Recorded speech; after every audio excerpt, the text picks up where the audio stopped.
Hi, my name is Julia Casey from the Elida Municipal Schools, and one year a drought comes in. Nothing unusual, right? Living in New Mexico, we're so used to having scarce water resource. However, this one was severe.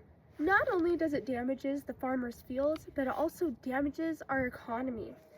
Prices of food skyrocket. Grocery shelves are remaining bare and bare each day, and farmers feel so uncomfortable staring at their fields.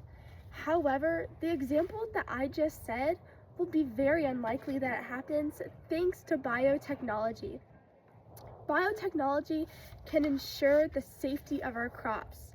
Yes, climate change is becoming more and more destructive, but biotechnology saves our crops and plays an important role in protecting agriculture by creating crops that are more resilient and resistant to anything coming its way.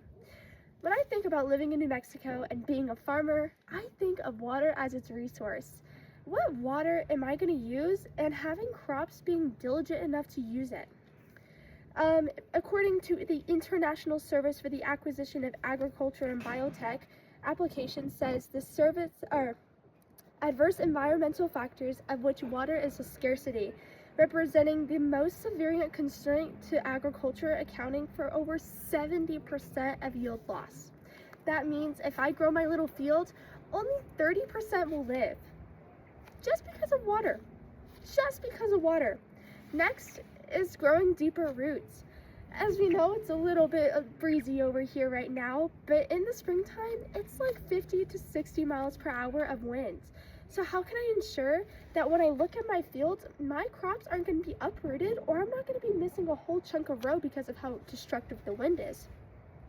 The physiological response of plants to deficient of water includes the leaf wilting, reduction in leaves, leaf abstination, and the stimulation of root growth by directing the nutrients to the underground parts of plants.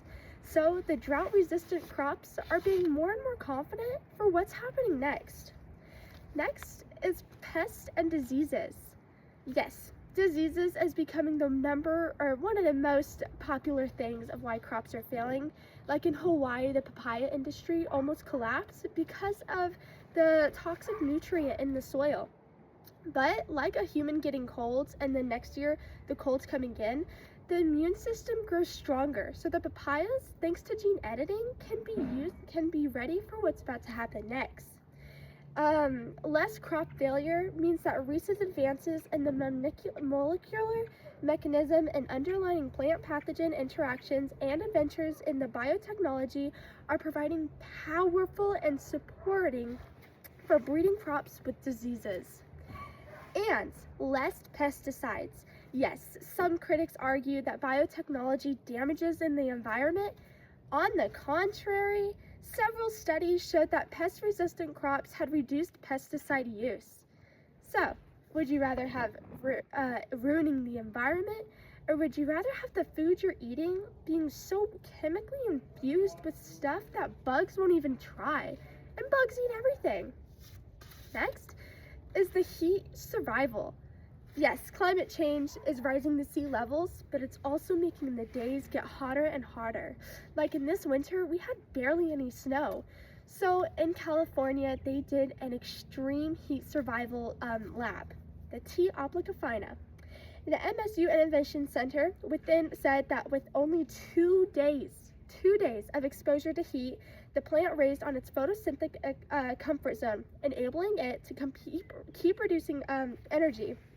2 weeks, its photosynthetic temperature reached 45 degrees Celsius. That's 113 Fahrenheit. That means with higher temperatures, our crops can be resistant for what's happening anytime. That is higher than any major crop species known. While biotechnology will improve crop resistance, advances in gene editing can increase the efficiency of devoting more and more from the way this is produced, which means faster crop movement. CRISPR is the future. This technology allows research to add, remove, or regulate the genes in a variety of animals. resulting in a heritable and targeted modifications that were hard to create. So the genes that we have now are one of the most advanced gene editing that we have seen. One of the most practical and advantages in CRISPR tech is multiplexing and the introduction of double-sided breaks at many locations. In the genome, this can be used to edit and multiple genes. So yes, climate change is constantly challenging agriculture, but with biotechnology, you and I don't have to be worrying about what food's going to go on our table.